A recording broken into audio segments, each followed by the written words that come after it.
Hello, in this video I'm gonna show you how you can use Camera Pro Mode on your Honor 90.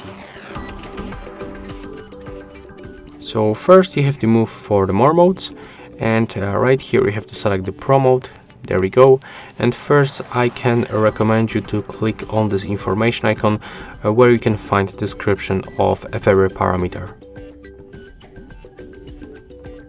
Next, when you are familiar with all of these functions, I'm going to show you how you can adjust them. So first we can find matrix metering. Next we can find ISO level.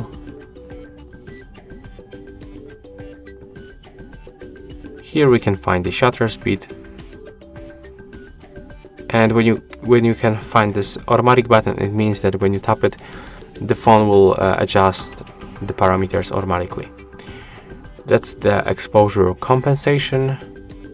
As you can see, there is no this automatic button, so it means that we can only do this manually.